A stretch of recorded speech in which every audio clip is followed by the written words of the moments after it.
Good afternoon and welcome, everyone. Thank you all for joining us here today to hear about the history and economics of the martial law era's Masagana 99 program. My name is Ana Respensor. And I'm Mika Santiago, and we are here as your hosts for this afternoon's policy forum entitled Anina o Ano Na? Masagana 99 Revisited. Throughout the duration of the event, please be reminded of the following Zoom guidelines. First, follow the naming format open and close square bracket containing your affiliation, and outside the square brackets is your name. And if you encounter any problems in changing your name, feel free to approach any of our tech team. And upon entering the meeting, please be ensured that your microphone is muted unless you have a question to ask during the open forum segment. Also, feel free to turn on your cameras during the event. You may use the Zoom background sent in the Zoom chat. Also, we encourage participation, so feel free to use the chat box to relay your responses or reactions. And if you encounter any technical difficulties during the Zoom, you may approach any members with OC in their Zoom names. And lastly, stay tuned for the feedback form at the end of the event to give us your comments and be qualified for incentives for QPDEP professors. Now, to formally start our event, we would like to call the program head of the Bamboo Varieties class, Ms. Kaiser Ocampo, to give the plenary speech. Hello, good day everyone. I hope you all are having a wonderful December so far. So on behalf of my STS block, I'd like to express our gratitude to everyone who is here to support our STS event and who are also curious about this significant topic that affected the history, agriculture, and the economics of our country. So before anything else, I would also like to acknowledge all the efforts of our esteemed Professor Sir Remy De Leon for ideating such topic and event and for providing us his full guidance throughout our planning. So for this talk, we will look back on an important part of the Philippine agricultural and economic history, which is the martial law era's Masagana 99 program. And we hope to answer the following questions. Have we learned our lessons from Masagana 99 and what went wrong? So through this forum, we hope to give you all the opportunity to know the facts behind the Masagana 99 program. So as we delve into Masagana 99 Revisited, we are honored to have four remarkable speakers who truly represent the perfect combination of expertise, insight, and passion in their respective fields. So for the first topic about the historical overview of Masagana 99, we have not one, not two, but three Marcos era scholars from the UP Third World Study Center who are the authors behind the book entitled Marcos Lies. So we have Mr. Joel F. Ariate Jr., Mr. Miguel Paulo P. Reyes, and Ms. Lara Vinda Del Mundo. And then to learn about the failure of the Masagana 99 program in an economic perspective, we have Dr. JC Punongbayan with us today for our final session. So Dr. JC Punongbayan finished his PhD in the UP School of Economics and is currently an assistant professor there. So all these, their topics, they're set to inspire, challenge, and educate us all. And we are in for an enlightening and thought-provoking session, which is why we added an open forum after each of their talks so that you, our participants, have an opportunity to interact with our esteemed speakers and also satisfy your curiosity about Masagana 99. So again, I'm very grateful for everyone's participation for this event. May this mark an opportunity for us to gain invaluable insights and perspectives that will leave a lasting impact on our thoughts and actions about our history and economics. So thank you, everyone. Thank you so much, Ms. Kaiser, for giving us an insight into what this event is all about. It truly evokes curiosity among us here, being the so-called hope of our motherland. Indeed, Anna. Later, we will realize how important it is to unearth or discover the past so we can ensure that mistakes will never be repeated. So let us not wait any further as we will be introducing to you our respected and knowledgeable speakers. Our first set of guests will give us insights on the topic Creeping Knowledge, a historical overview of Masagana 99 and lessons learned. These three reputable speakers are esteemed Marcos era scholars from UP Third World Studies Center. First off, we have Mr. Joel F. Ariate Jr. He is a university researcher one at the Third World Studies Center, College of Social Sciences and Philosophy at University of the Philippines, Diliman. He is a managing editor of its in-house peer-reviewed journal, Kasarinlan, Philippine Journal of Third World Studies since 2009. Collaborating with academic peers, he initiated the public forums in 2013 that eventually became TWSC's Marcos Regime Research Program. Mr. Joel also studied history at the University of the Philippines, Diliman, and his research encompasses topics such as the history of death penalty in the Philippines, civil society movements, religious forces and Buddhism, memories of massacres and mass mobilizations, as well as plagiarism and academic dishonesty. Our second speaker will be Mr. Miguel Paulo P. Reyes. He is a University Research Associate 2 at the Third World Studies Center and the UP Diliman College of Social Sciences and Philosophy. As a member of the center's Marcos Regime Research Group, his expertise extends to the intricacies of disinformation and propaganda, particularly in relation to the Marcos regime. And our third speaker for our first topic is Ms. Lara Vinda del Mundo, who is a University Research Associate 1 at the Third World Studies Center and a member of the center's Marcos Regime Research Group. She obtained her MA History degree from the University of the Philippines, Diliman. Additionally, Mr. Ariate, Mr. Reyes, and Ms. Del Mundo are co-authors of the book Marcos Lies, which is a collection of 31 research essays exposing the deceptive narratives created by the Marcos family during their pursuit of power and plunder, published in 2022. Please join me in welcoming our speakers to share with us today their valuable insights on the history behind Masagana 99.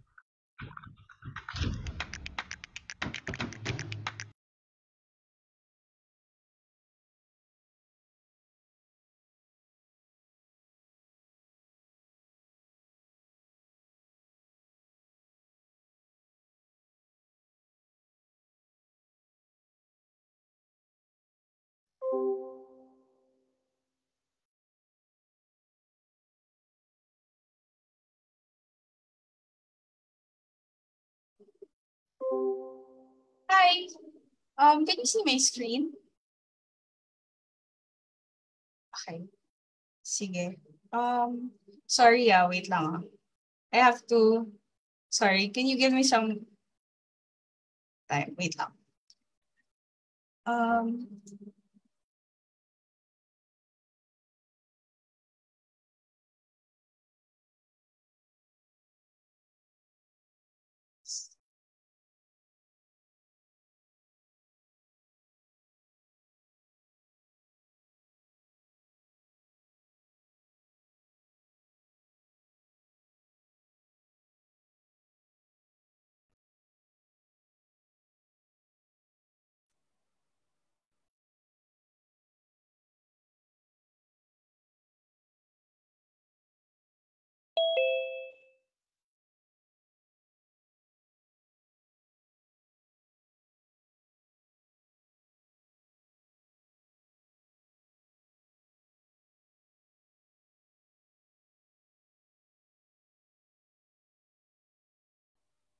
Hello, magandang hapon sa lahat. Can you hear me? Hello? Yes po. Yes po, okay, sorry. Thank you. So maraming salamat Ana, Mika, Kaiser at sa mga organizers ng session natin today. So ako si Lara Del Mundo, isa ako sa authors ng Marcos Lies at sa akong researcher mula sa Third World Study Center. So yung i-discuss namin ngayong hapon ay patikim ng ilan sa mga sinulat ng dalawa sa mga chapters na kasama sa Marcos Slides.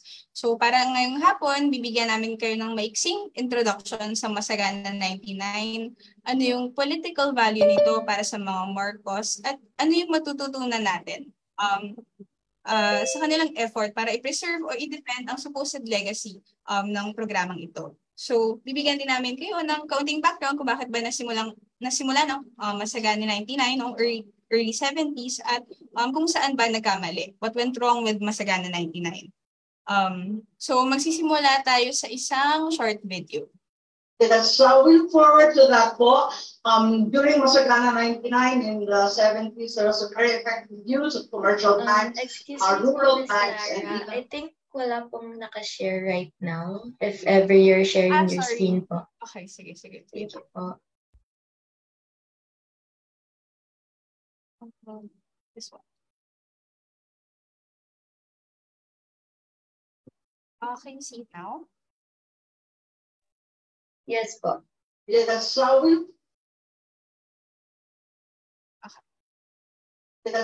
look forward to that po. During Masagana 99 in the 70s, there was a very effective use of commercial banks, rural banks, and even cooperative banks. And I believe that scheme would truly work. However, perhaps we could consider enlarging the national government stake, even in that regard. Second question po. Before we go ahead, Yes. in Masagana 99, Opo. Secretary of Agriculture that cleaned up the mess of Masagana 99 that was left by Masagana 99. There were about 800 rural banks that were bankrupted by that program, and we had to rescue them. So whether it was a total success or not has to be measured against that. The successful perhaps was not in banking, it was certainly in rice exportation. So, No, we never exported rice. We never exported rice now. Okay, so matagal nang may efforts para i-revive yung Masagana 99. So nung panahon, marami pa rin nakaalala sa programa, pero na-reach nito yung some level of virality noong 2020 nung nagkaroon ng exchange si Senator Amy Marcos at si Sonny Dominguez, dating Finance Secretary. So, nung panahon ni Duterte, may efforts i-revive ang Masagana 99 at malamang nung naupo si Marcos Jr., nagkaroon ng nagkaroon ng push para ipagpatuloy yung ganitong branding ng rice intensification program. So, may usapan ngayon, hanggang ngayon na tinitignan ang mga naging problema, sabihin nila titignan yung naging problema ng Masagana 99 at i-revive naman ito sa banner ng Masagana 150 at even Masagana 200.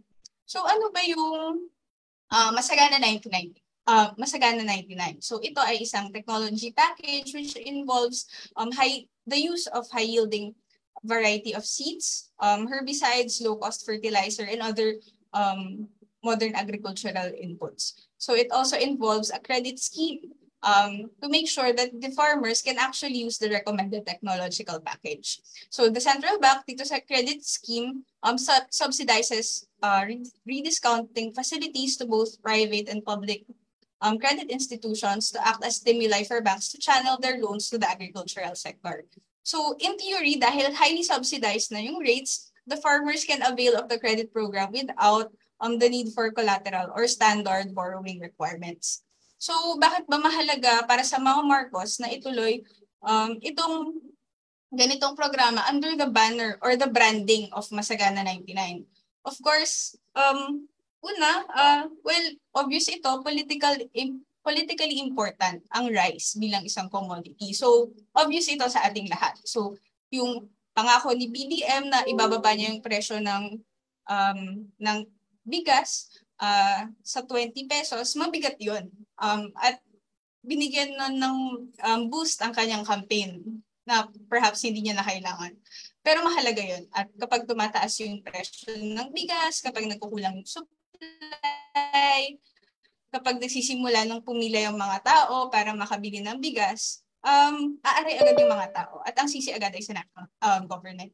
So to be able to to make rice cheap and accessible and to have surplus in that you have the ability to export, ay malaking flex para sa kahit sinong gobyerno. So nung panahon ni Marcos, ang Masagana 99, basic lang yung mensahe na ang administrasyong Marcos ay may malasakit sa rural folk. Kaya in-implement ang programang ito. So balikan natin itong video. Itong exchange na ito ni Marcos, ni Senator Amy Marcos at ni Dominguez ay nag-trigger ng isang propaganda blitz from the camp of Senator Amy Marcos. So hindi lang dahil napahiya siya o napikon siya dahil dito, dahil nga medyo nag-viral yung video, pero dahil kailangan ma-preserve ang supposed legacy ng kanyang ama. So in hindsight, alam natin na may pinaghahandaan talaga yung mga Marcos. So Masagana 99, which a program which supposedly helped the farmer folk and the Filipinos had to be protected. So yung point ko sa magiging short ko na discussion after this, bago yung kila Kuya Miguel at Kuya Joel, is that itong propaganda blitz na to, may matututunan tayo tungkol sa how Marcos propaganda works.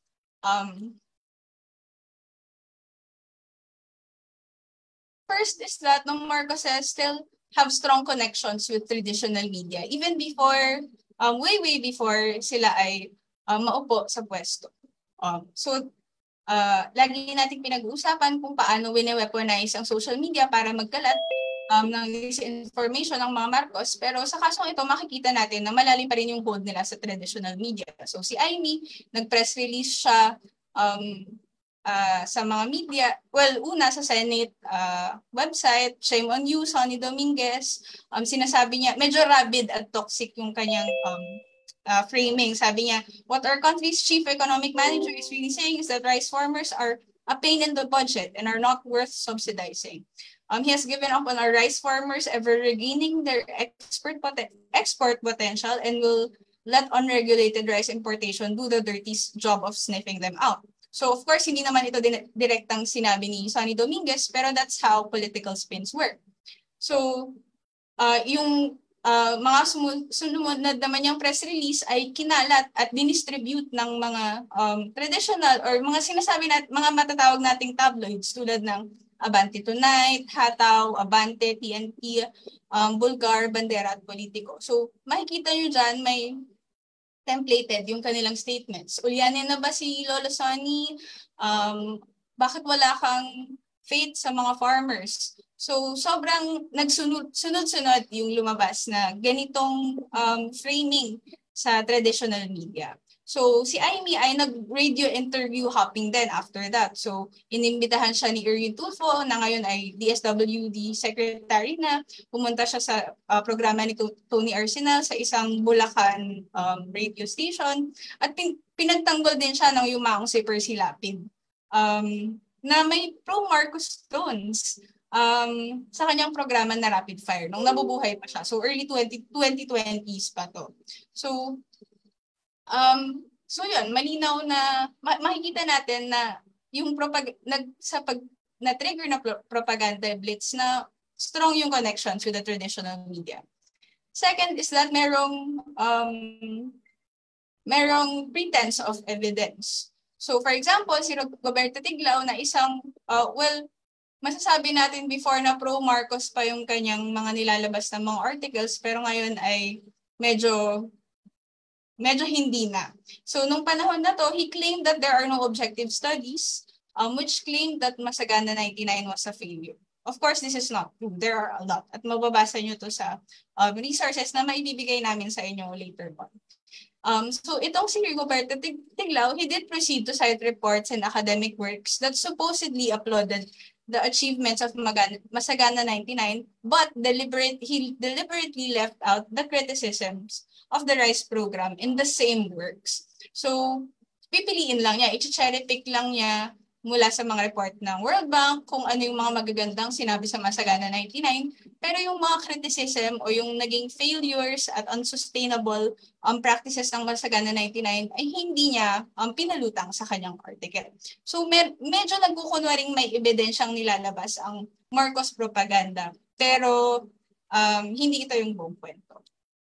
And lastly, Marcos propaganda, as seen in the propaganda list for Masagana 99, relies on old Marcos era connection. So for example, yung Abono party list, na ang isa sa mga representatives nito ay si Conrado Estrella III, apo siya ni Conrado Estrella, dating minister for the agrarian reform ni Marcos Sr. So isa siya sa mga sumuporta sa Masagana 99 at nagsasabi na dapat i-revive ito. So wala nang ibang agricultural groups during this time na nagsasabi na this is something worth reviving.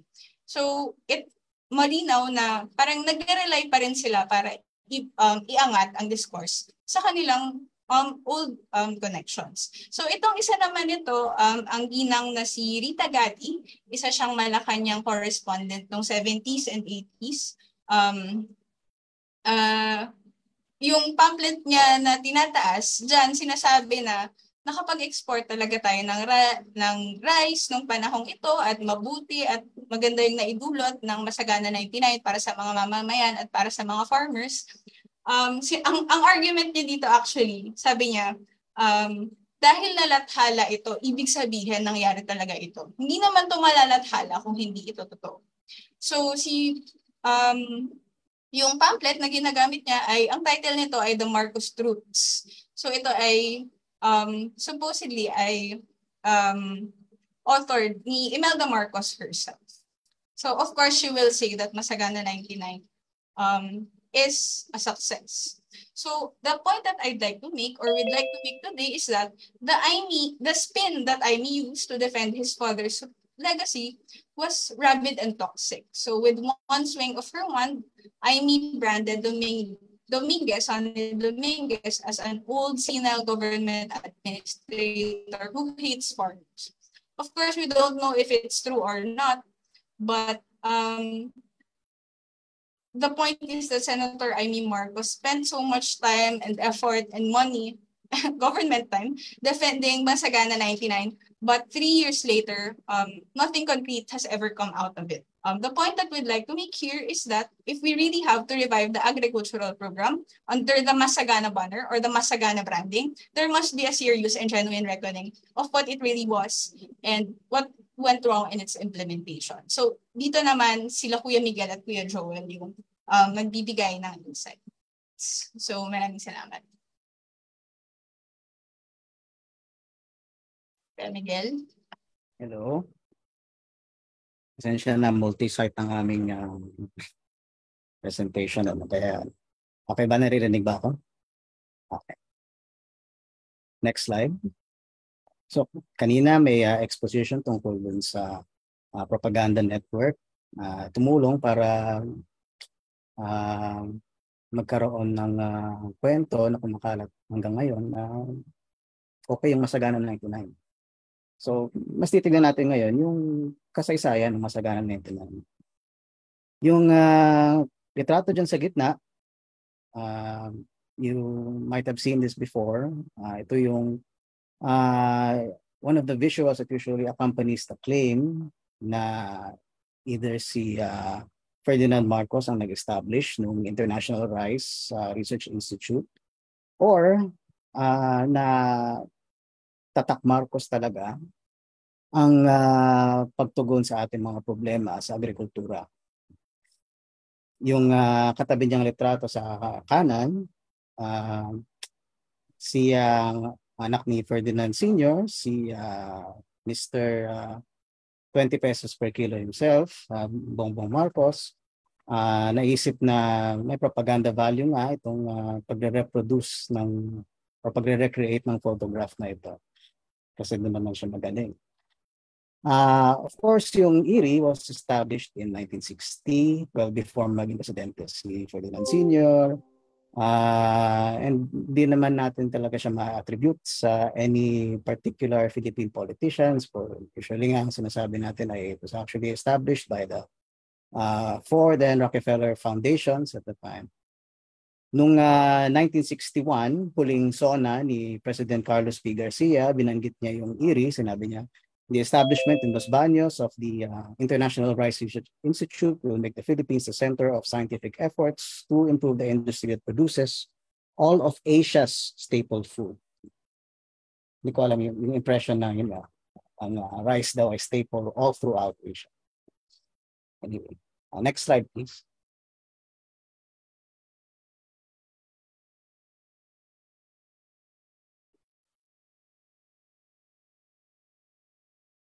Okay. Kahit nung simula nung, sana hindi ako nagsa-starter, kahit simula nung administration or hindi naman simula, kasi 1957 siya naging presidente dahil namatay si Magsaysay, nagkaroon din itong Republic Act number 2084, which is the Rice and Corn Production Act of 1958. So katulad na makikita nyo dito, the law declared as national policy yung ating attainment of self-sufficiency in rice and corn. Itong batas na ito created what was then called the Rice and Corn Production Coordinating Council.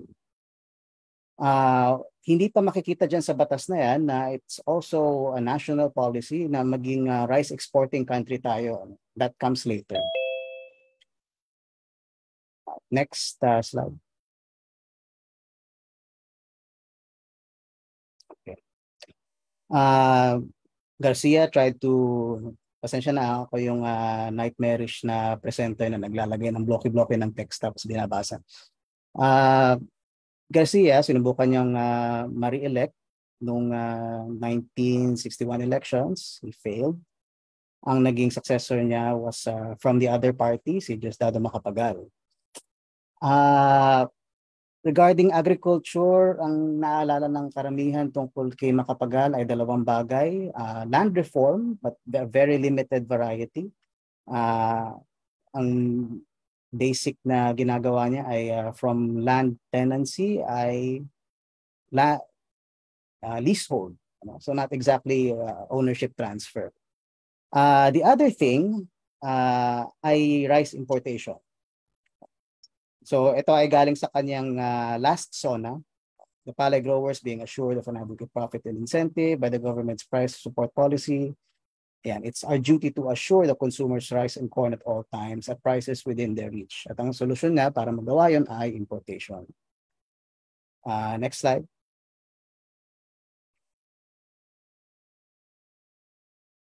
Okay. Itong study na ito ni Gabriel Iglesias, you can access this online. At it details yung rice self-sufficiency programs ng Pilipinas both nung 1960s at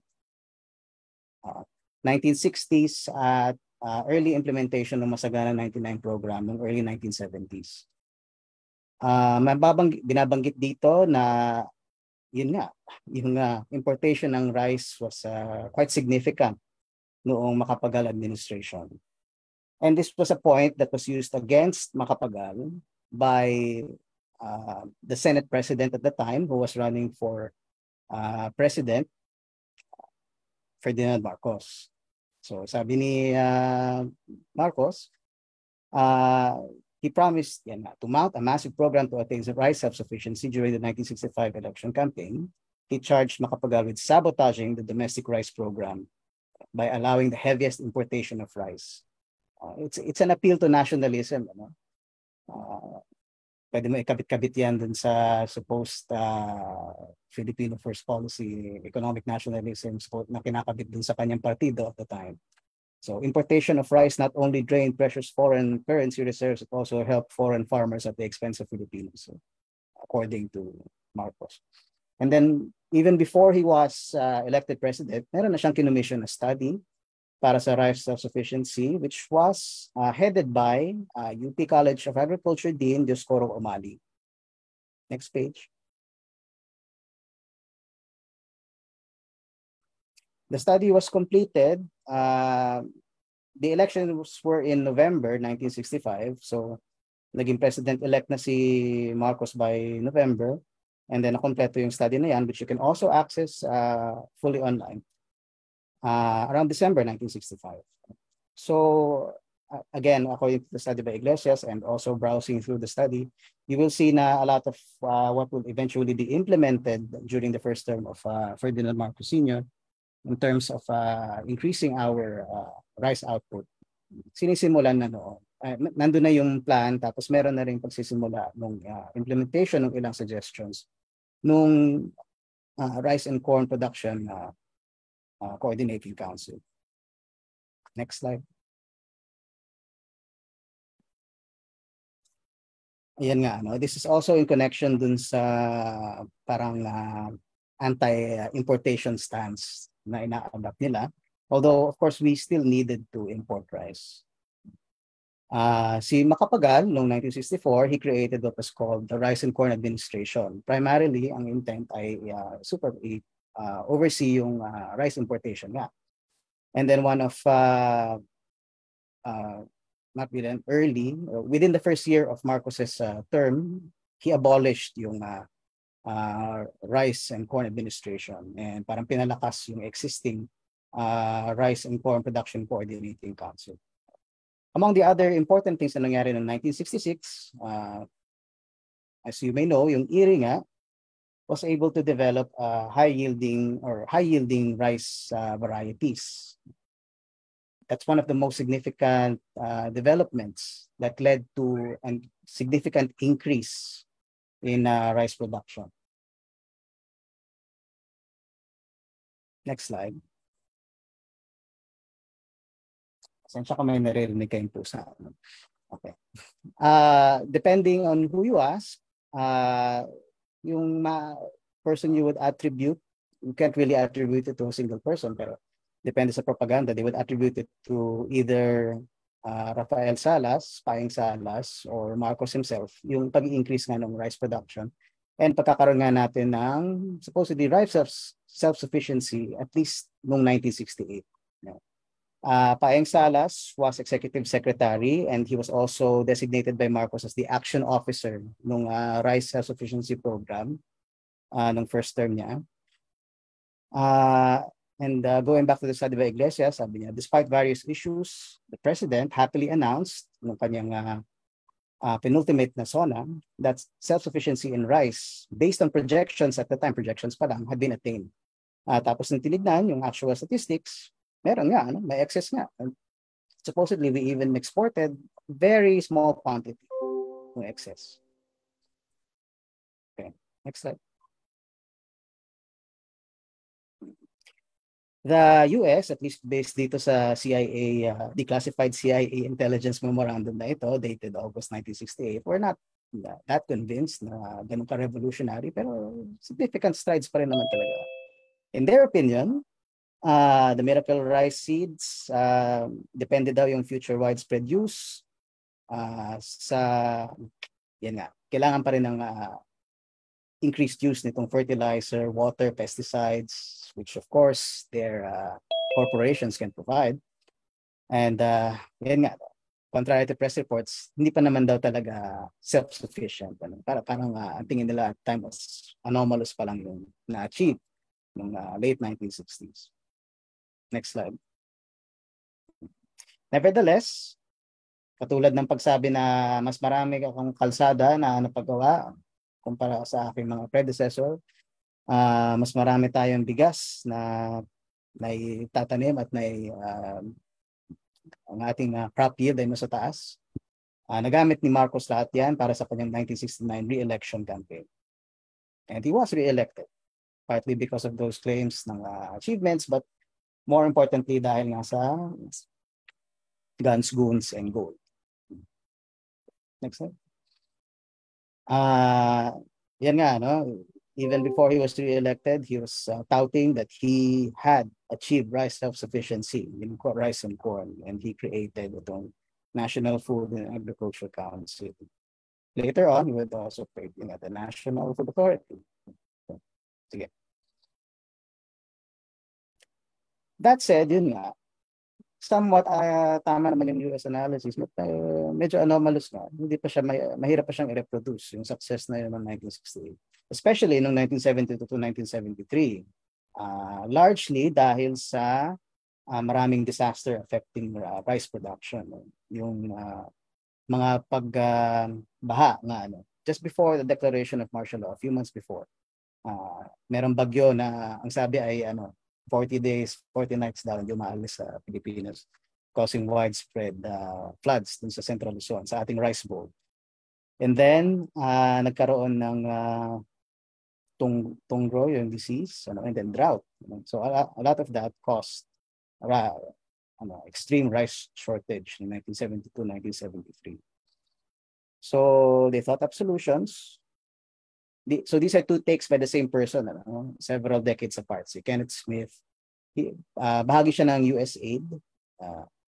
And ito yung sunod na quote ay galing sa CAS. Him echoing his own statements in 2020. Next slide.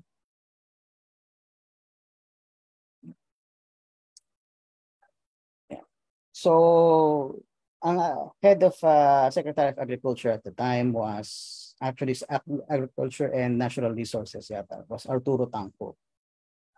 He had a doctorate in business administration. Nung nag-declare ng martial law, initially he was wary. Pero like many cabinet officials, they became convinced.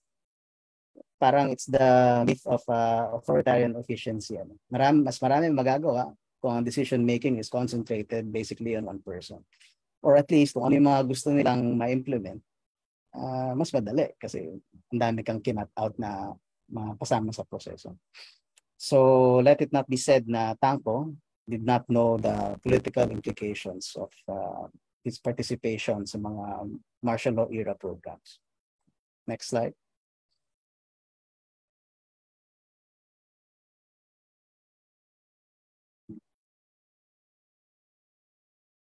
Next slide na ba? Sorry.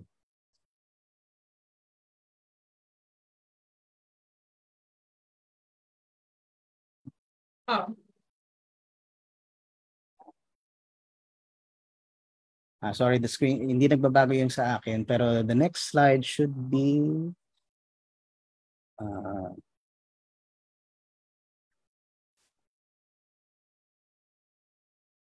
yan, okay. So this is from the book chapter that we wrote, quoting yung nabanggit kanina si Kenneth Smith. Ang nagdala nag-propose ng Masagana 99, base dun sa sunod ni Kenneth Smith, is a group composed of Peter Smith of the Shell Chemical Company, Inocencio Bolo of the UP College of Agriculture, and Vernon Eugene Ross ng IRRI. So binanggit kanina ni Lara na yung Masagana 99 nga is a package of technology. So parte ng package na yon is use of high yield varieties of rice at paggamit ng certain chemical fertilizers and pesticides. And another significant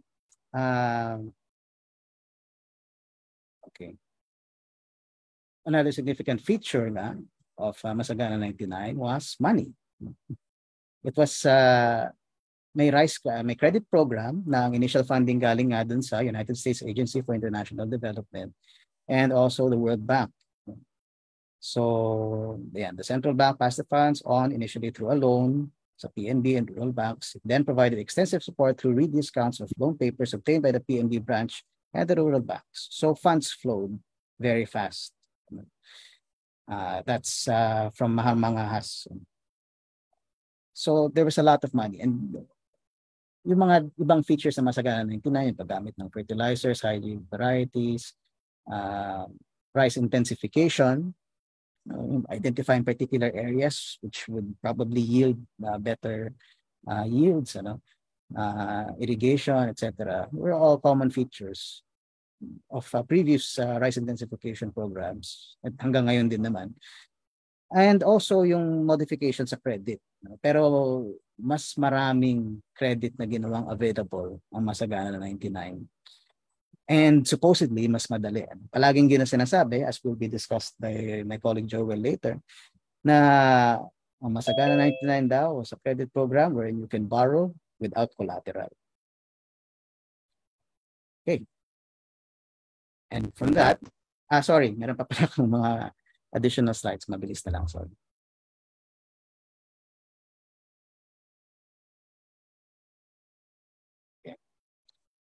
Just to show you, this is a memorandum released in July 1973 So at the time, nagsimula na yung implementation ng Masagana 99. Pero significant pa rin yung ating rice shortage. And Tangko in this memorandum was saying, you can access this online pala. You can see dun sa taas, Kasarinlan, volume 27. Makikita nyo to online, itong buong memorandum. Sinasabi niya na we have to be honest with the people na our shortage is quite extreme even now, and we can't expect Masagana 99 to have any yield before October. So he was saying na he was asking the president to be a bit more honest sa gravity ng ating crisis. So wag daw siya magsinungaling. Pero I hand over now sa aking kasama kay Kuya Joel kung paano nga ba talaga in-implement itong programang ito and paano siya kinarakterize ng propaganda. Thank you. Balik lang nung slide. So eventually, nagkaroon ng assessment ang World Bank mismo. At para sa kanila, kaya nagkaroon ng decline, eventual decline, and utterly nag-fail eventually by 1984, yung Masagana 99. Dahil base dito, dahil daw sa natural calamities, inadequate post-harvest storage facilities, marketing problems, unremunerative cost-price relationships, the low priority given by farmers to repaying the government-backed loans, poor selection of credit risks, and the provision of excessive loan amounts, etc. So, ang spin kaagad ay sisihin yung mga magsasaka dahil hindi sila nagbabayad ng kanilang kinuhang utang. Pero kung titingnan natin yung mas malawak na konteksto nito, yung kawalan ng kapasidad ng mga magsasaka na makapagbayad ay nakakabit actually sa magulong polisiya ng rehimeng Marcos at kalaunan sa pagsisikap nitong magsinungaling na lamang kaysa sa ayusin yung sitwasyon. Next slide.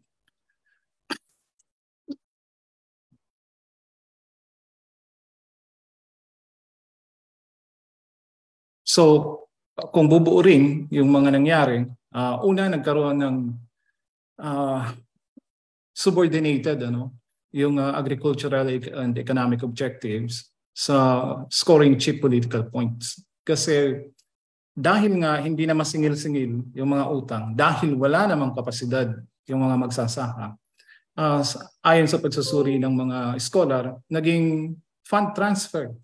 Binigyang pera na lamang, naging dole out yung Masagana 99. So sino bang hindi matutuwa na hindi na ako sisingilin ng gobyerno?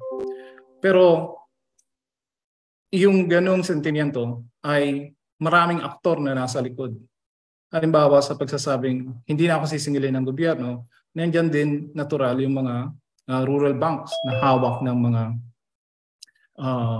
political elite, ng landlord class actually, karamihan sa kanila, o ng mga crony mismo ni Marcos.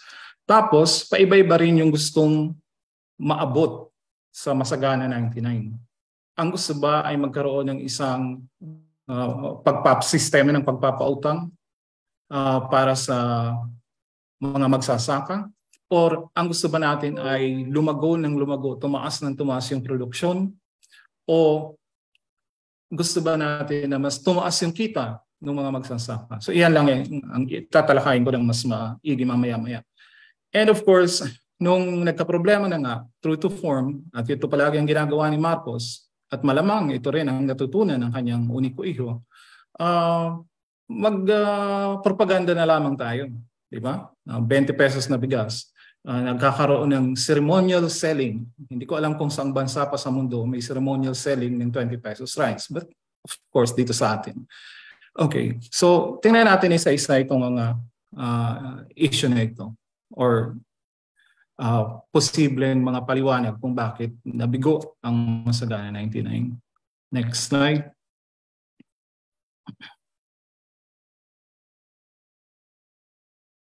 So, para kay Marcos, yung kanyang Masagana 99, makikita mo ditong hindi pa yata nag-load yung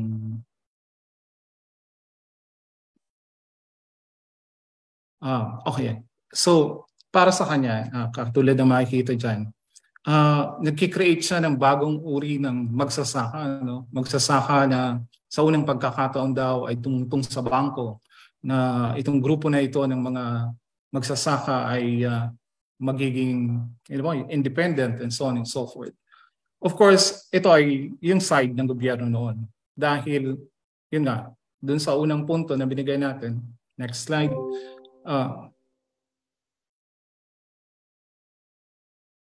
saglit lang at nawala ang slide namin.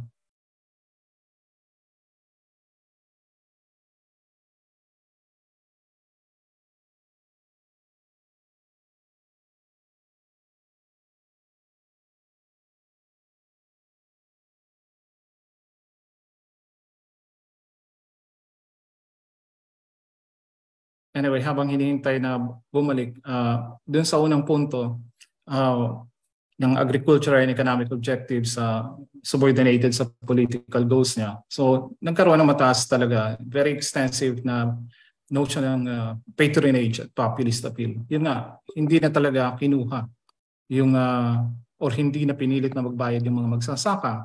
Ang problema doon, hindi naman lahat talaga ng nakinabang sa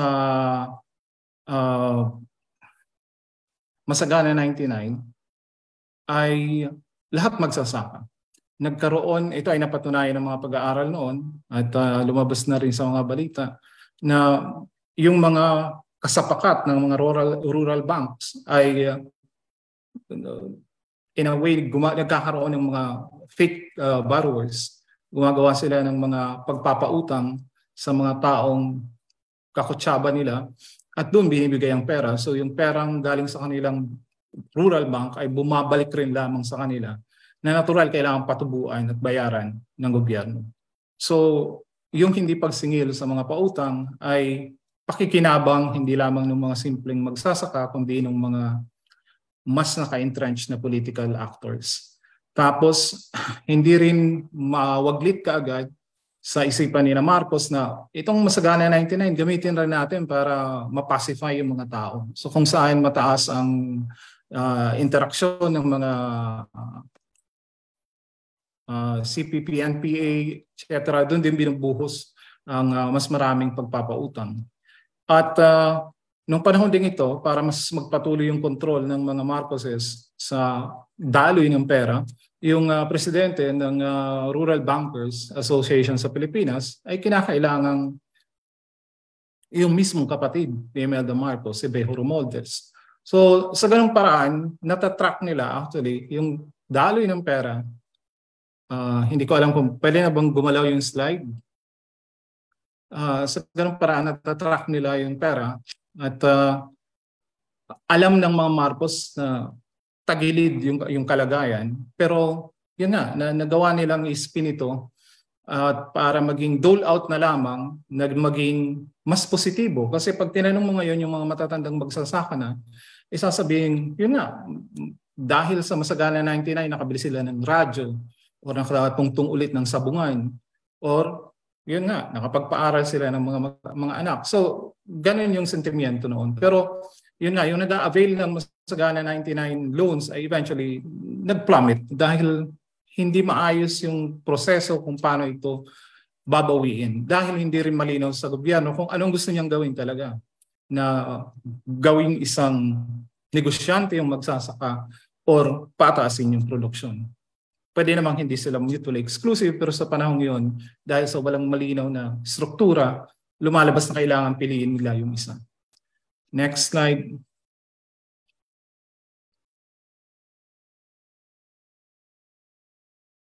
So ang pangalawang puntong binanggit ko kanina kung bakit nabigo ang Masagana 99 ay incoherent na policy goals. Ano ba ang gusto ng gobyerno noong panahon na yun? So gusto niyang taasan, lumobo yung produksyon. Pero ito ang problema. Yung input para sa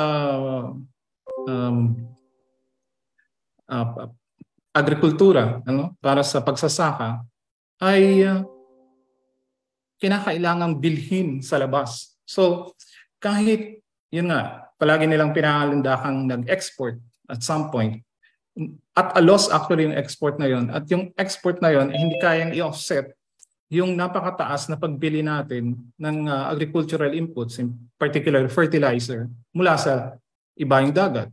So yung supposedly kinikita mong pera mula sa pagsasaka as boosted by Masagana 99 loans ay nauuwi rin lang sa pagbenta natin, pagbili natin ng agricultural inputs abroad. At halata namang yung mga bumuo ng Masagana 99, kasama na yung Shell Company, ay talagang yun yung isa sa mga objectives nila, no? Na magbenta at laruin lamang yung pera sa Pilipinas at kalaunan, ang pinaka-objective ay may benta nila yung produkto nila at halos masaid yung dolyar na kinikita ng Pilipinas.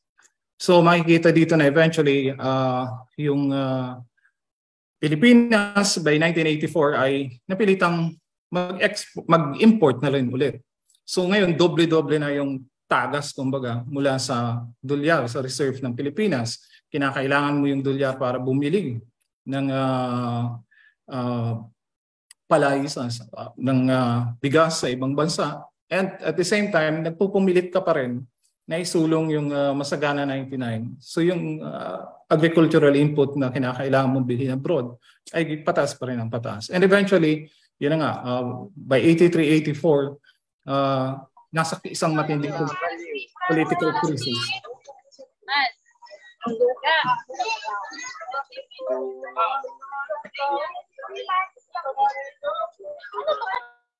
Okay.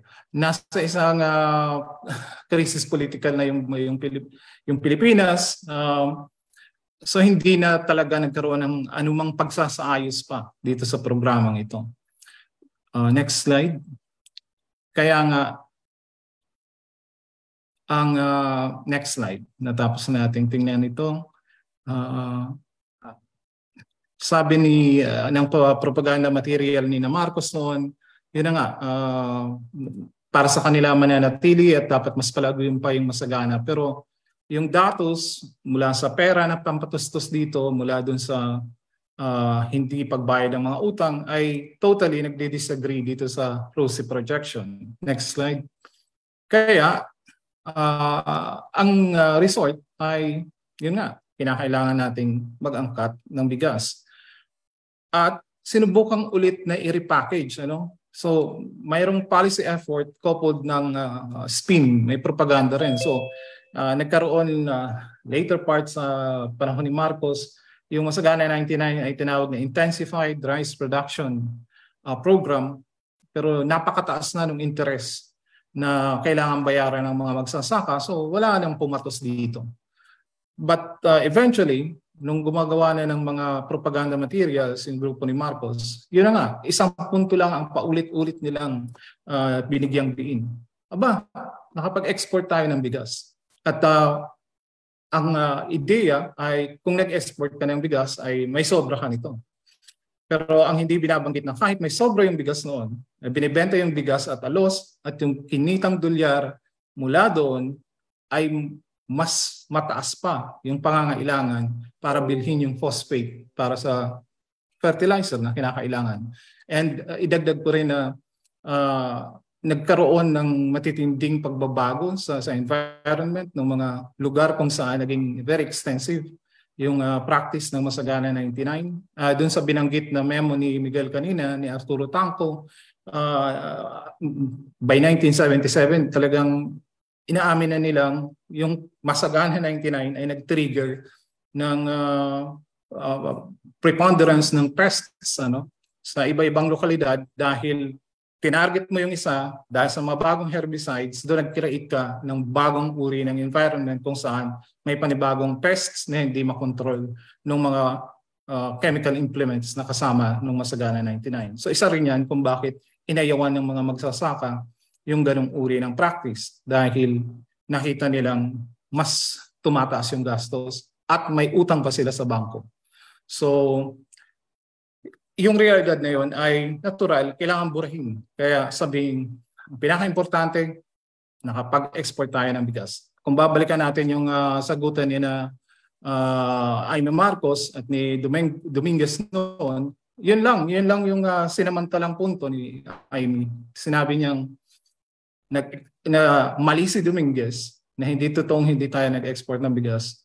At dahil doon, sa usapin na yon, sa laro nila, hindi na balikan yung mga, yun nga, na bankrupt na mga rural banks dahil hindi na bayaran ang utang, ang mga ipinapautang nito, or yung mga rural banks ngayon, yung mga may control sa kanilang pamilya o mga kaalyado sa politika ng mga Marcos, ay nakinabang actually. Nakakuha ng panibagong source ng pondo na maaari nilang mahutot mula sa gobyerno. So, sa ganung paraan nagtapos yung Masagana 99. Pero natural, isa lamang paulit-ulit na gagawin para sa purpose ng propaganda, kundi sabihin, hindi, nagtagumpay ito kasi nag-export tayo. Maraming salamat. Thank you so much po, Mr. Reyes, Mr. Ariate, and Ms. Del Mundo for enlightening us on the history of the Masagan 99 program. Your expertise has shed light on a pivotal era, and we are grateful for the invaluable knowledge you all shared today.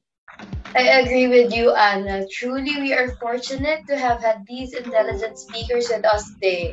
But I'm sure a lot of you may have some questions, so now we'll be having an open forum with our guest speakers. All right, thank you so much. So in our Slido link, we received some questions. So for the first question, the participation of the technocrats is so disconcerting. How could economists like Virata and Mapa, and even the UPLB agriculturists like O'Malley and Javier sign off on M99 or Masagana 99?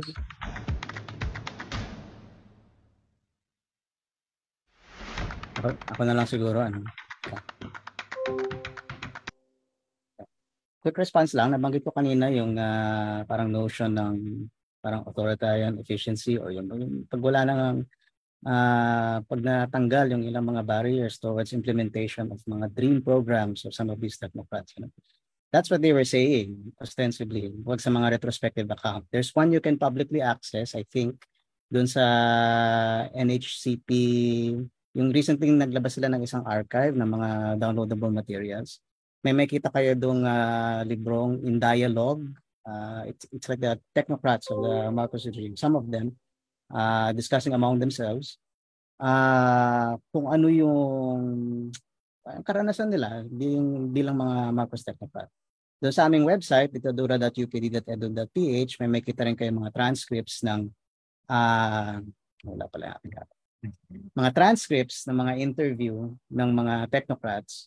Unfortunately, I think Bong Tangco was already namatay na yata siya. Hindi na yata siya nakasama dun sa mga na-interview for that project. Pero nandun, may kita yung sentimento na and several others, including yung sa libro ni Teresa Tadem on the technocrats and others, mga biographies written from the perspective on the technocrats. They would say yung value supposedly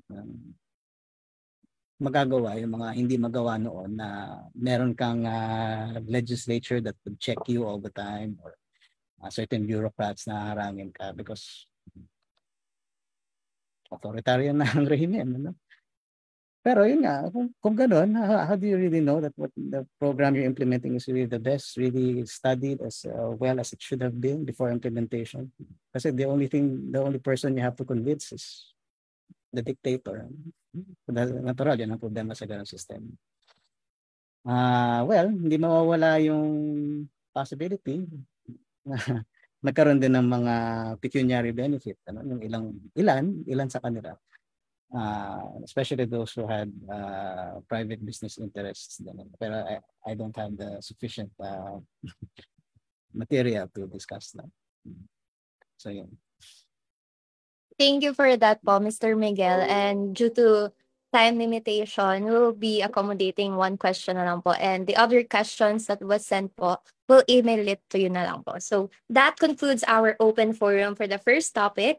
Once again, we would like to extend our deepest gratitude to our wonderful speakers. And if you have feedback and wonderful comments about this talk, please stay tuned for the feedback form at the end of the event to give us your comments and also be qualified for incentives for UPDEP professors. May we now call on Miss Erica Angel Stephanie for the awarding of certificates. We would like to take this opportunity to award our speakers with certificates of appreciation for dedicating their time and expertise for this forum. These certificates of appreciation are proudly presented to Joel F. Ariate Jr., Miguel Paulo Q. Reyes, and Lara Del Mundo for imparting their knowledge on the discussion forum of Anina o Ano Na, Masagana 99 Revisited, given this 14th day of December 2023. And as a token of appreciation, each speaker will receive a 500 pesos fully booked gift certificate. Kindly expect it in your email soon. Thank you, Ms. Erica, for awarding the certificates, and thank you very much again, Mr. Oriate, Mr. Reyes, and Ms. Del Mundo. We hope you enjoy our token. So to commemorate this moment, may we now request everyone to turn on their cameras for the picture taking with our speakers. As for our tech personnel, you can unmute now so we can hear your countdown timer for the picture.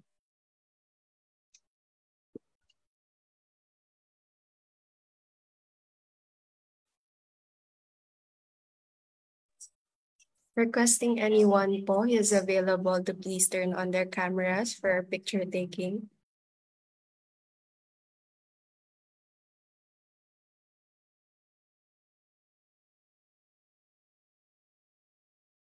Okay, 1, 2, 3.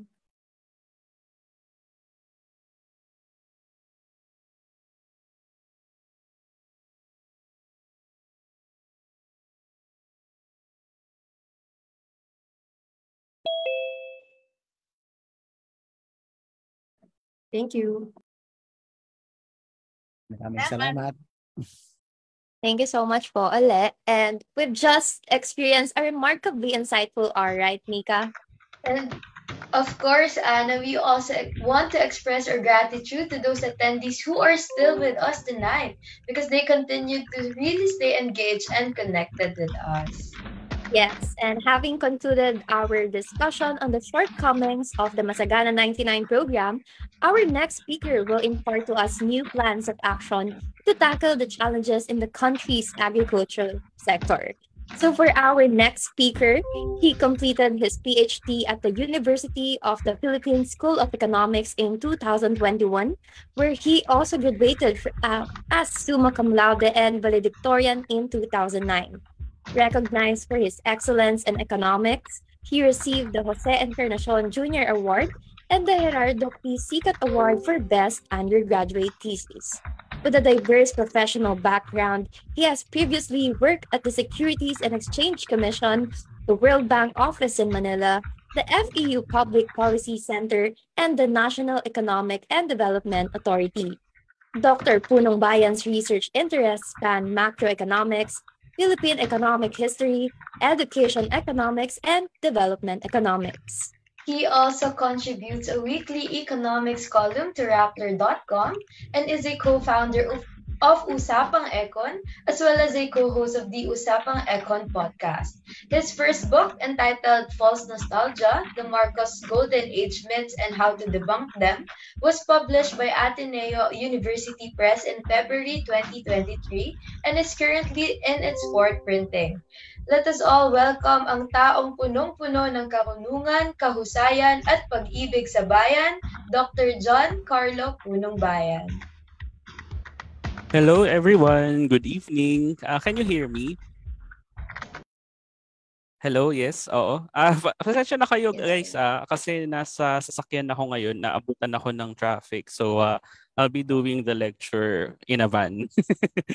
So ayan, please bear with me and I'll let you know kung merong trouble sa aking connectivity. Pero can I please share my screen?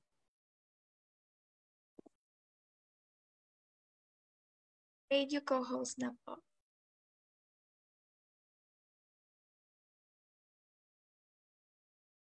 Okay, thank you so much.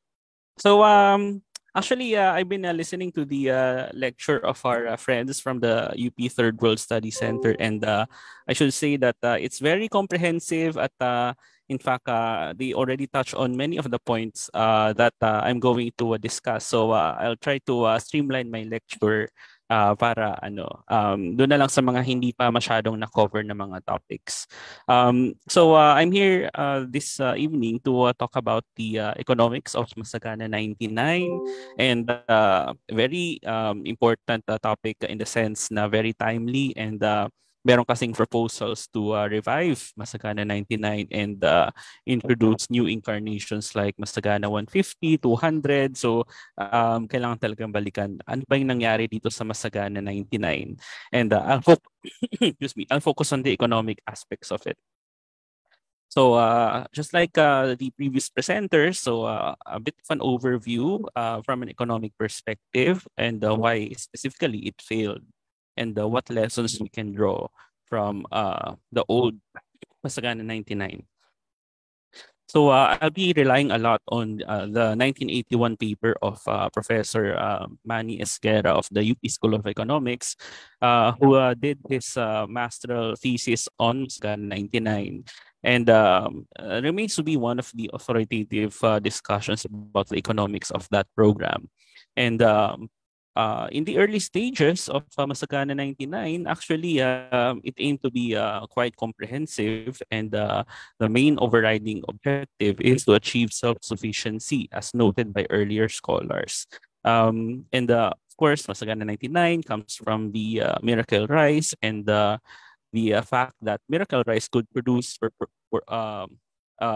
supposedly 99 sacks of rice per hectare, kaya Masagana 99.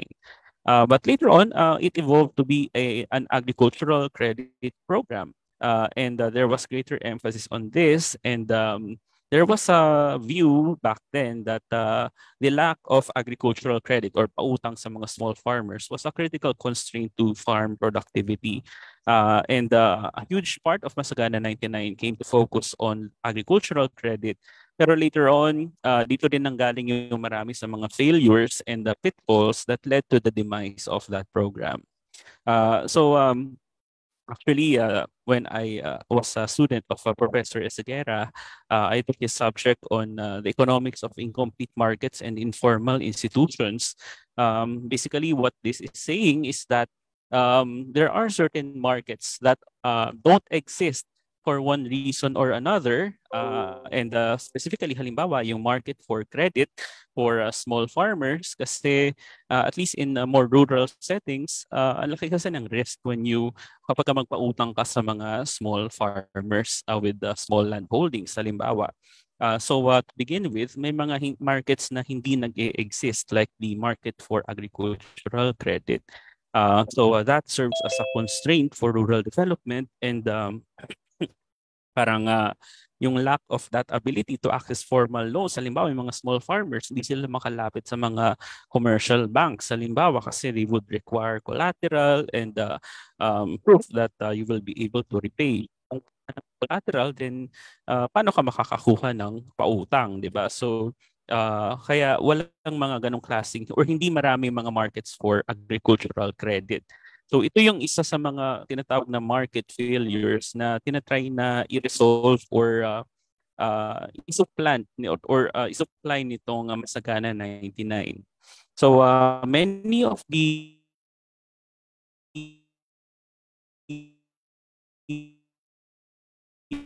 loans that arose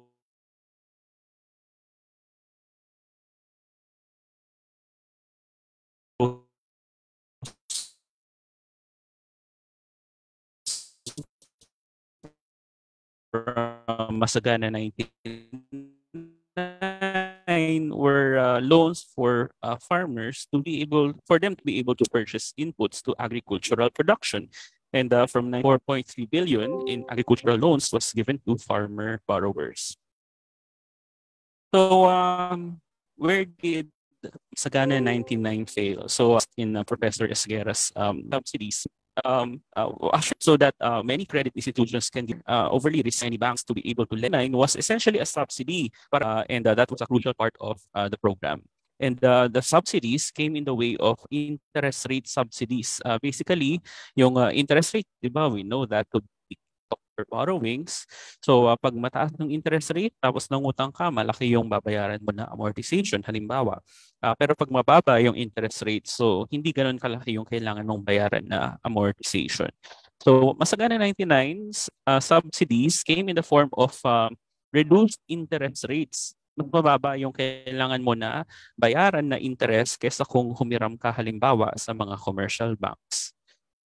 This graph shows you the evolution of the market interest rate versus the interest rate subsidy. You notice here as well yung flat na line dito. Ito yung nominal interest rate for Masagana 99's agricultural credit.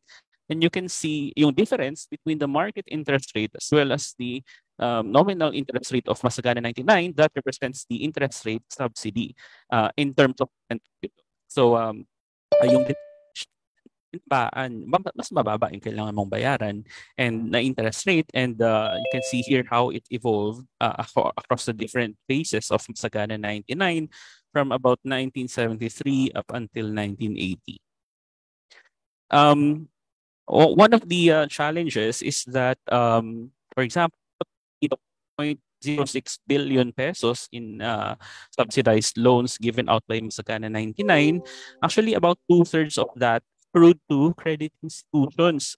Hindi na mga farmers mismo yung great bulk noong agricultural credit subsidies. And for every peso of subsidy to farmers, ang cost noon in terms of subsidy to the lending institutions, yung mga nagpautang, ay about twice as much.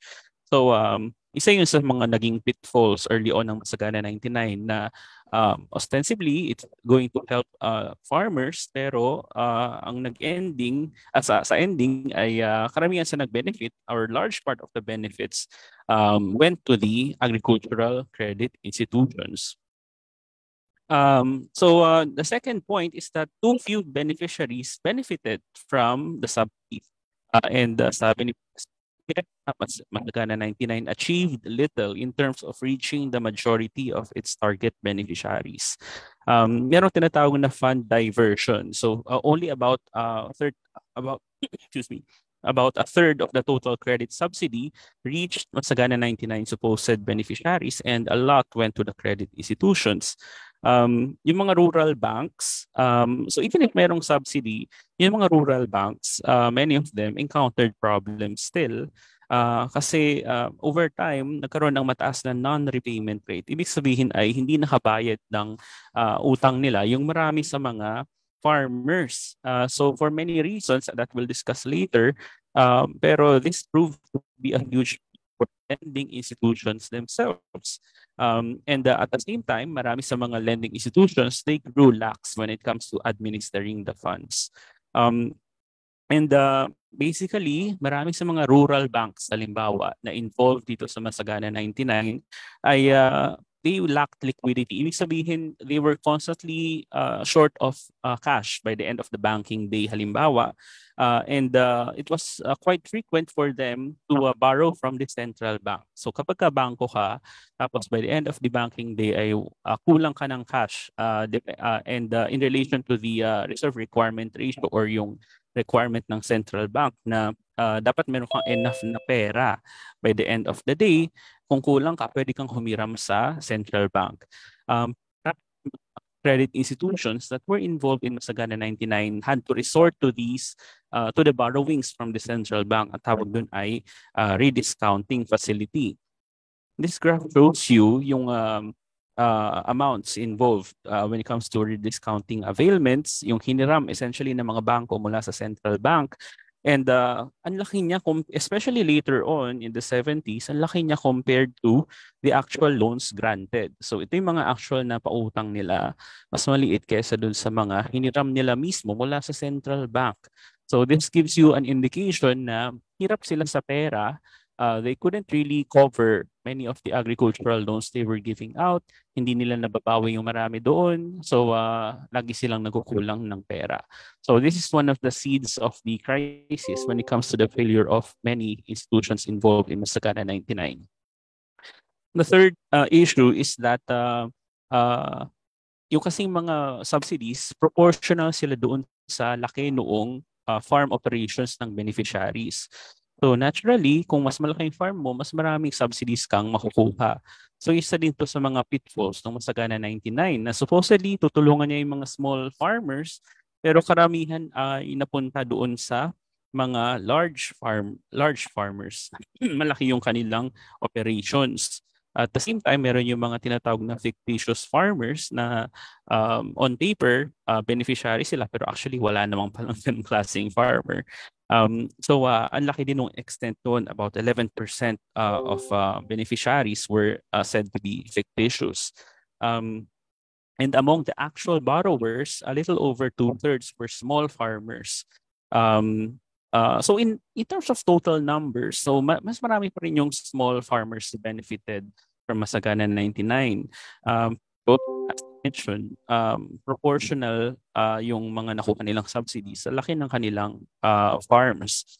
So excuse me. So about 72% ang estimate ng mga potential resource transfers that went to large farmers. So essentially, yung pera na nanggaling sa Masagana 99, 72% ay napunta sa mga large farmers. So this is also a problem kasi Masagana 99 was supposed to in terms of uplifting the lives of small farmers, pero bakit yung mga big farmers yung nag-benefit? So on average, a farmer's income increased by just 100 pesos per year. Which in terms of 1970s, when you adjust for inflation, then napakaliit pa rin noon to make any significant difference in the lives of many farmers. And at the same time, yung mga lenders, ayaw nilang magpautang sa mga small farmers. So they had to ration out yung credit. Yung mga pautang, in other words, ay pinili nila ng napakasinsin kung sino ang makakatanggap ng mga pautang na yun.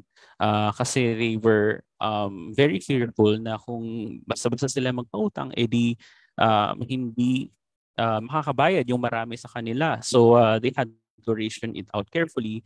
And ang ending, marami sa mga loans, yung mga beneficiaries, punta sa mga, pinili nila yung mga large clients rather than the small clients. Isa pang observation ni Professor Esguera is that there's a huge gap between potential and actual subsidy.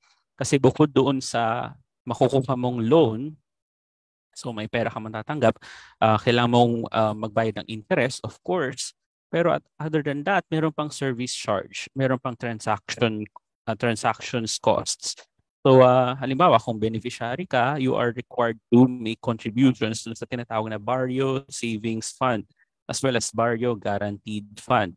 So ibinabawas yun doon sa mga makukuha mong benefits, and in terms of the Barrio Guaranteed Fund, isang kaban ng palay ang kailangan mong i-give up. So dagdag siya doon sa mga cost. So in other words, parang abonado ka pa kung beneficiary ka ng Masagana 99. Mas malaki yung initial out mo, or ang laki ng initial out mo compared to what you're actually receiving in terms of subsidies. Meron pa yung mga out-of-pocket na mga expenses. Halimbawa, kung ikaw ay small farmer, mag-a-apply ka para sa pautang, so pupunta ka, mamamasahe ka papunta doon sa credit officer, halimbawa. Tapos, syempre, papakainin mo, ganyan. So, abonado ka sa meals, halimbawa. So, abonado ka sa maraming transactions na nagaganap. And halimbawa, kung hindi naman agad-agad na-approve yung loan mo, kailangan mong bumalik-balik sa loan officer, edi ang dami ng gastos. So halimbawa, yung average loan that was processed, it took about 10 days bago ma-process yung loan na makukuha mo. So ang tagal nun, and hindi insignificant yung pera na kailangan mong i-shell out of your pocket. So merong mga estimates dati back in 1979 showing that the effective cost of borrowing was at least 30% per year. Doon sa total amount na makukuha mo, about 30% yung auxiliary costs or yung costs associated with actually getting the loan. So in other words, nagbigay ng pera yung gobyerno pero ang laki naman ng bawi or ang laki ng naibabawas. So meron din mga other studies showing that the effective rate for 6 months Masagana 99 loans was about 16 to 38%. So ang laki ng nagagastos. In total, yung mga, kasi di ba subsidized nga yung loans, so mas konti yung babayaran mo na interest. So makakatipid sila collectively ng 359 million pesos. Pero yung costs associated with the program ay 378.6 million. So in other words, yung resource transfer for many beneficiaries ay negative. Parang literal na abonado pa sila. So yun, 99. So sabi ni Prof. Esguerra, the intended interest rate subsidy is not being realized at all or is only partially realized. Isa pang observation is that yun nga, kung negative naman yung nakatatanggap nila ng transfer, ando pa sila, maaaring yung benefit pa mula sa Masagana 99 ay yung fact na hindi sila, so para ka mag-benefit sa Masagana 99 ay wag mo na lang bayaran yung loan mo. So, and in fact, doon nga nauwi yung maraming mga loans, hindi na bayaran, pero parang yung pa yung naging benepisyo mula sa Masagana 99. Yung non-repayment ng mga loans ay, in other words, parang kung tinrato mo siya as a dole out, so hindi mo na kailangan bayaran yung interest. So, nag-benefit ka. So, nakakalungkot na parang yun na lang yung way mo para mag-benefit dun sa program kung wag mo na lang bayaran yung inutang mo. Okay? So, yung mga non-repayments in total, umabot sila ng around 736 by 1979 to as much as 946 million. At ang laki nun in 1979 pesos. So, sabi ni Prof. Esguerra, the only way farmers can expect to realize positive income transfers from Masagana 99 is by willfully defaulting on their loans. And ang problem lang dito, of course, kung ang mga large farmers ang nakakakuha ng Masagana 99 loans to begin with, tapos hindi rin sila magbayad, so yung subsidy, yung unintended subsidy ay maaari pang mag-accrue to the larger farmers rather than the smaller. So ito yung repayment rates, yung graph ng repayment different phases of Masagana 99. And you can see na over time ay dati about 90%. Tapos bumaba siya to about 70% by 1979. So merong significant decrease in the repayment rates across the life of Masagana 99. So maraming dahilan kung bakit hindi nakabayad yung mga farmers. Halimbawa, kulang yung natatanggap nila na support mula doon sa tinatawag na production technicians na supposedly they will give their technical expertise, tulungan yung mga farmers na maging mas active, silang anihin mula sa kanilang mga farms, etc. Marami sa mga beneficiaries ang hindi rin naka-adapt ng mga newer technologies. Marami ding calamities involved, yung mga bagyo halimbawa. And for many beneficiaries, they really thought of Masagana 99 as a dole out. So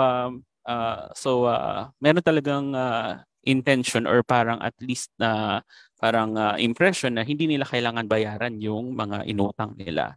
And then of course yung transactions cost as well, na abonado pa sila sa maraming mga transactions involved in Masagana 99. Yung land reform as well also blocked productivity, pero ang laking issue nito, pero basically ay hindi nakatulong yung land reform or hindi siya masyadong strong enough or hindi siya enough compared to land reform other countries to the extent na hindi siya nagkaroon ng significant impact sa buhay ng mga farmers. Ito kasi Masagana 99, so nag-expand siya significantly, pero at the same time ay kulang yung mga tao na halimbawa tutulong sa mga farmers or i-monitor yung progress nila. So walang organizers or yung to monitor yung commitment ng farmers na magbayad or kung tingnan nila na ano ba, bumubuti ba yung inyong production techniques, anong kailangan ninyo, etc. Hindi nila nababantayan. So isa din siya sa naging pitfall doon sa repayment ng maraming mga credit from Masagana 99. So meron yung so instead of helping out improve productivity, yung mga production technicians, more of loan processors lang sila. So and in fact, one of the things as well is that ang incentive kasi ay bayad kasi sila base sa number approved. So ang incentive for them, kung ikaw yung production technician, ay damihan mo yung mabibigyan ng loan kasi hodang sila ay hindi naman eligible or hindi naman magiging productive. At least merong mga na-approve na loans at bayad ka base doon. So merong perverse incentive involved na hindi ka maging discerning or kahit sino na lang ay pautangin mo. Okay. So yun din yung isang naging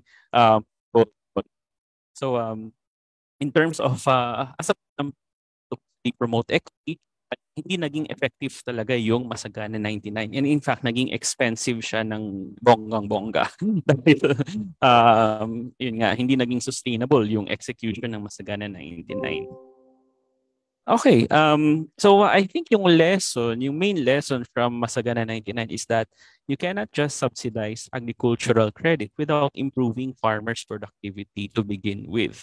Otherwise, kung papautangin mo lang sila at wala kang ibang gawin, meron talagang huge non-repayment na magaganap.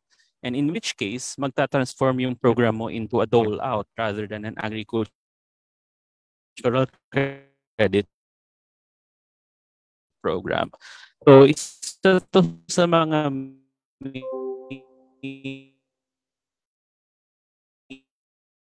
major reasons kung bakit denying project, even if it was well just for the future. So I think nabanggit na kanina yung away nila Senator Amy Marcos as well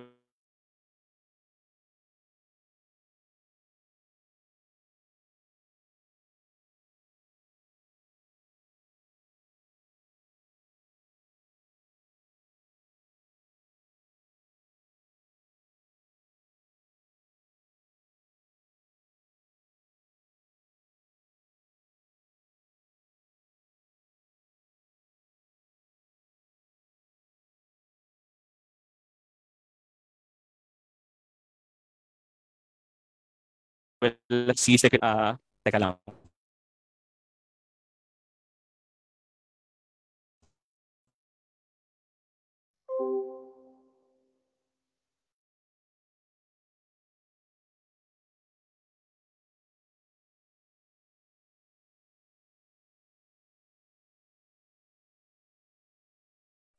Ayan, while we are waiting for Sir JC, again, you may send your questions to him via our Slido that will be sent in our chat boxes. I hope everyone's still okay. You may get your food or snacks, have water or bathroom break while we are waiting for him. Thank you, guys.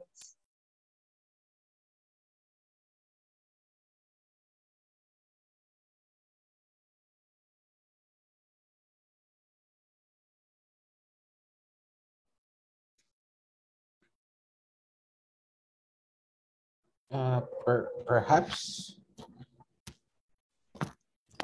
in the meantime, were there any questions from earlier? I see the other speakers are still here. It would be very interesting to hear some of the other questions, perhaps, that I saw on the Slido from earlier.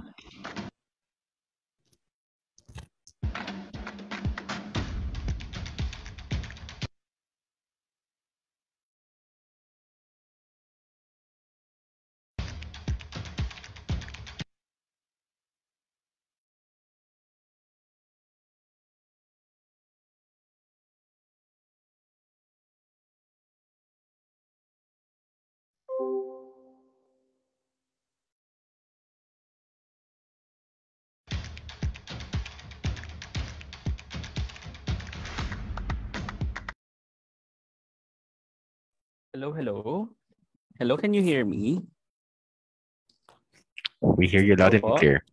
Doc. Okay, pasensya na po. At nawawala yung internet dito sa UP. Okay, so I was talking about the disinformation surrounding Masagana 99 and the fact that, well, it keeps cropping up kasi there's a conscious effort on the part of the Marcoses to trigger nostalgia about Masagana 99, even if it comes at the cost of not actually saying the truth about the entire truth about the project and its pitfalls. So I think na-discuss naman na kanina yung tussle between former Finance Secretary Dominguez and Senator Amy Marcos, and I think it's important to push back against such disinformation. Pero of course, you notice as well that the Marcoses seem to be heavily invested doon sa link between Marcos Sr. as well as agriculture as a sector. Very evident dun sa attempts to trigger nostalgia, especially, for example, yung trips ni President Marcos Jr. sa Erie and yung Bagong Pilipinas, din drawing pa nga nila dun sa rice field, di ba? So, ayan, I think kailangan natin bantayan yung space na to kasi this is going to be huge interest as well. Still a huge interest for the Marcoses. Can I get 1 minute? Baba lang ako sa sasakyan so that I can properly speak. Teka lang po.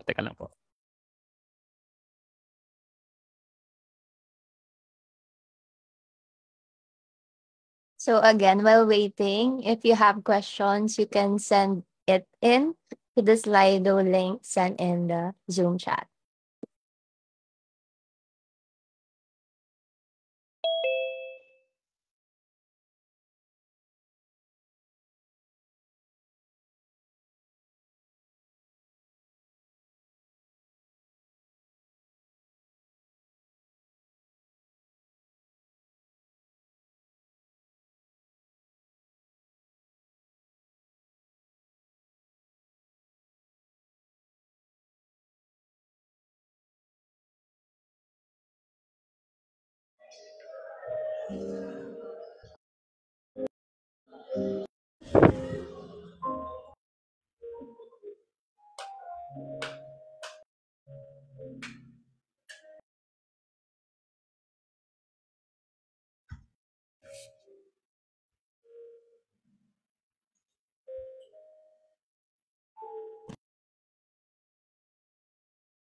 Yes, hello. Ayan, sige. Nakaupo na ako sa wakas.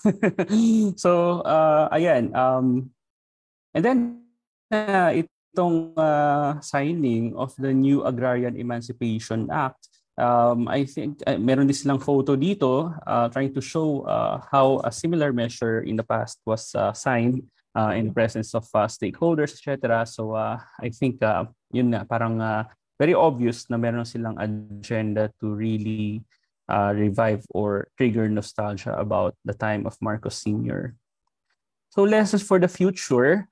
So of course, yung Masagana 150 and 200. And I think well-meaning naman itong mga proposed priorities na ito. Pero of course, kailangan i-take into account yung Masagana 99 experience. The continuing problem is that in the Philippines, agriculture really doesn't contribute anything at all. Almost zero yung contribution ng agriculture sa GDP growth, as you can see from this graph. We're a service-driven economy, and a huge part of our growth comes from services and then followed by industry. Pero yung blue, try nyo hanapin yung blue na bars dito, halos wala. So this is actually part and parcel of the structural transformation of the Philippine economy. So dati kasi we're decidedly agricultural. Noong 1950 na sa bandang halos 30% ng output natin ang galing sa agriculture.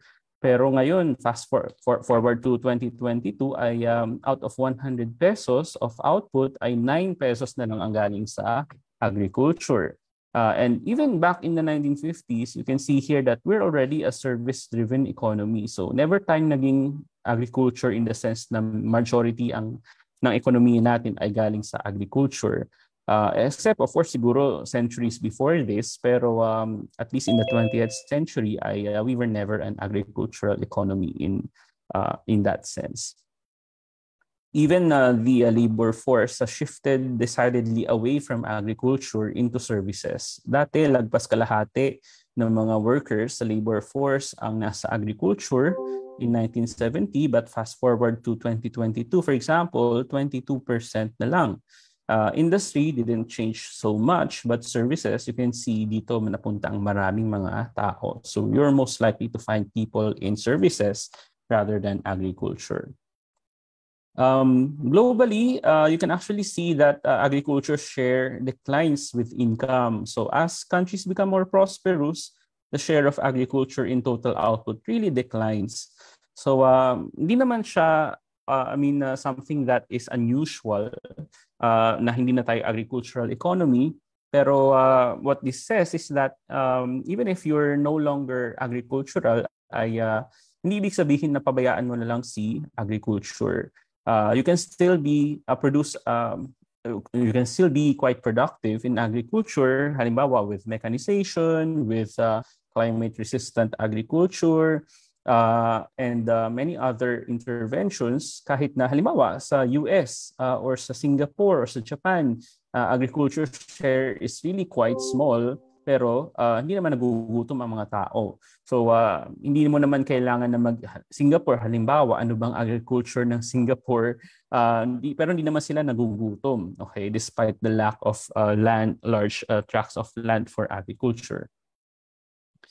So what's needed for agriculture in general, so in the short term, halimbawa, kapag may kakulangan ng mga certain food items, better timing of importation and stabilization of inputs like fertilizers, feeds, etc., petroleum prices as well.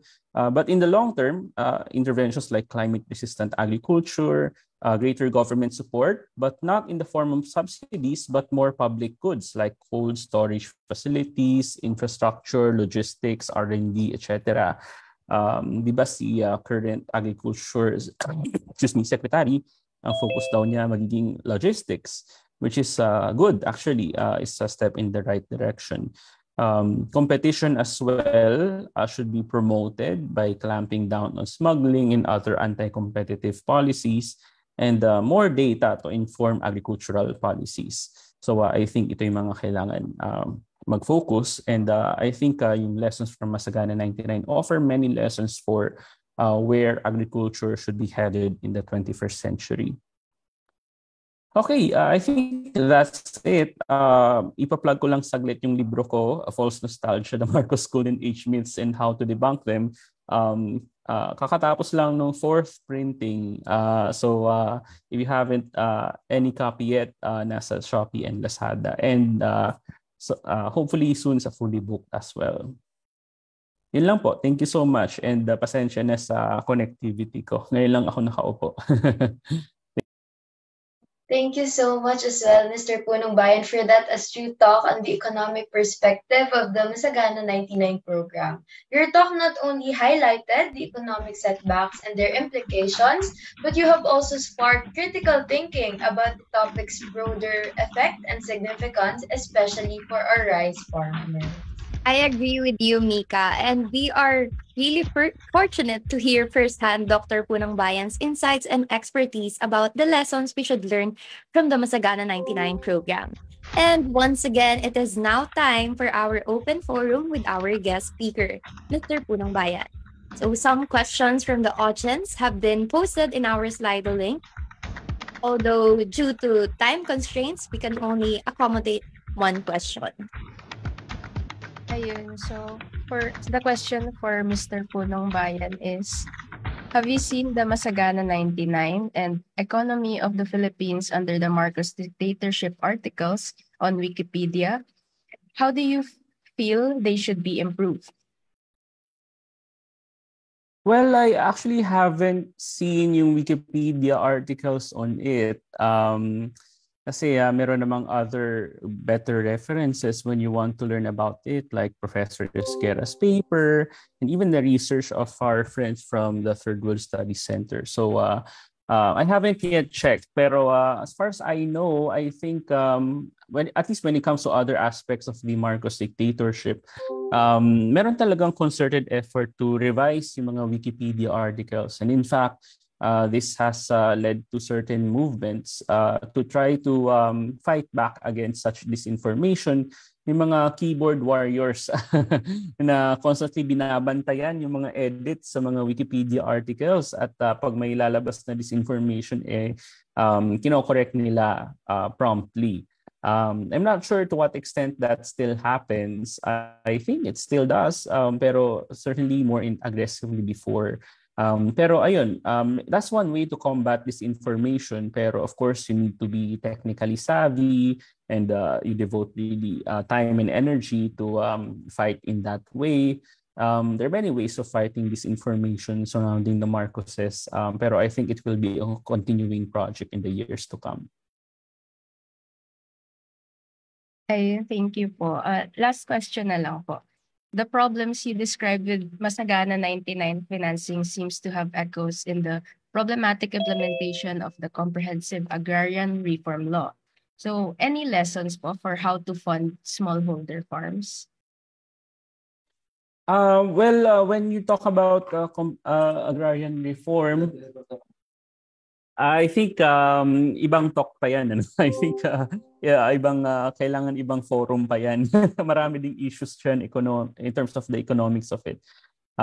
Pero ayun I think what comes out from the literature is that when you want to support agricultural productivity, it must really be parang a suite or a menu of interventions. Hindi pwedeng land reform lang and then ignoring the rest, or hindi pwedeng agricultural credit lang and then ignoring the rest. Parang you have to really push or really focus on all of these things at the same time, kasi agricultural production very complementary, and daming mga inputs going into it, so that may mga critical constraints like kapag nababayaan mo yung isang aspect like irrigation for example, parang parang severely constricted na yung productivity you can expect even if you do other things on the side. So may ganong klaseng element to it, yung critical constraints analysis, and I think yun yung missing right now. Kailangan comprehensive yung pananaw doon sa different challenges faced by agriculture and not just focusing on one at a time. So thank you for that again, Mr. Punong Bayan. I'm sure we have learned a lot from him on this second topic. And again, if you have feedback and comments about Mr. Punong Bayan's insightful talk, then please stay tuned for the feedback form at the end of the event to give us your comments and also be qualified for incentives from our UPDEP professors. Now we will proceed with the awarding of certificate presented by Ms. Stephanie Mangaran. On behalf of our whole team, we are very grateful to Mr. Punong Bayan for being our guest speaker and taking the time to share with us his valuable knowledge on Masagana 99. This certificate of appreciation is proudly presented to JC Punong Bayan for imparting his knowledge in the discussion forum of Ani Nao Anuna, Masagana 99 Revisited, given this 14th day of December 2023. And as a token of appreciation, Mr. Punong Bayan will receive a 1,000 pesos fully booked gift certificate. Kindly expect it in your email soon. Thank you so much. Thank you, Ms. Stephanie. And once again, thank you very much po, Mr. Punong Bayan. We hope our token will be useful for you. Now, may we request everyone to turn on their cameras for the picture taking with our guest speaker. And as for our tech personnel, you can now unmute so we can hear your countdown timer for the picture.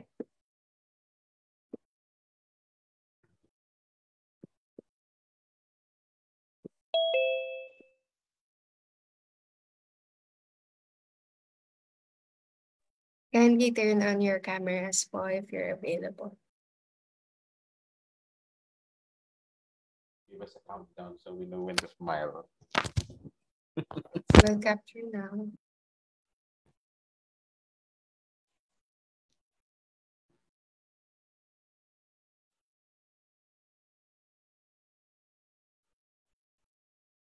Thank you. Ayan. Again, thank you everyone. Now, at this juncture, we would like to call on our professor, Sir Remy De Leon, for the closing remarks.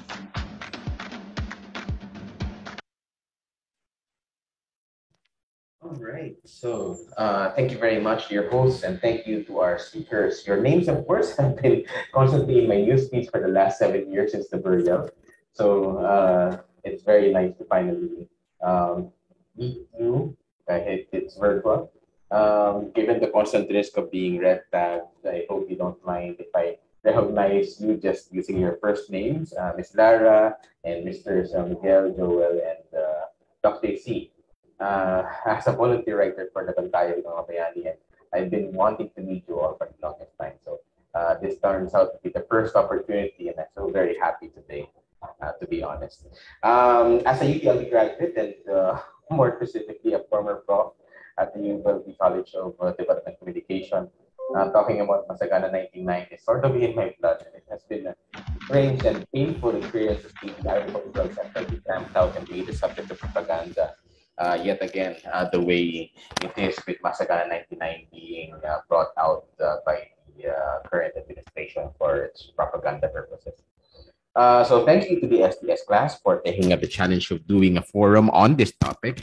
Thank you for being matatapang as much as you are matatalino. Yeah, if you were fishing for compliments today, you just got them. Our speakers have shown us how the propaganda narrative was developed, how it was implemented, and the problems brought about by the project as implemented vis-a-vis what was promised by the hype. And towards the end, of course, we heard some suggestions for how to move forward. It's a continuing project, of course, as Dr. JC said, and it's important to keep fighting. But I'm thankful that we brought up a lot of good issues today. Thank you again to our speakers and thank you to our audience. Let's continue to serve the people. And on the matter of Masagana 99 as propaganda, maybe the old call applies appropriately. Never again, never forget. Thank you for history watching with us. Good night. Thank you, Sir Remy, and thank you again, everyone, for actively engaging in today's forum, where we delve into the critical topics surrounding the history and economics of the Masagana 99 program. Our heartfelt gratitude and appreciation extends to our esteemed speakers and each of you for contributing to the success of this event. Should you have further questions about the topics discussed this afternoon, please feel free to reach us out. And that concludes our forum this evening. Would also like to thank everyone who attended and are still here with us right now. But before we officially end, we will be sending out feedback forms in the Zoom chat below, which we ask for you to kindly fill up truthfully. Thank you. We are now at the end of our event. Again, I am Mika. And I am Anna, and it has been a pleasure for us to be your hosts for today's forum. We hope all of you, all of us, gain valuable learnings from Anina o Anuna, Masagana 99 Revisited. Goodbye, everyone, and have a great day. Thank you, everyone. Thank you so much. Bye. Thank you.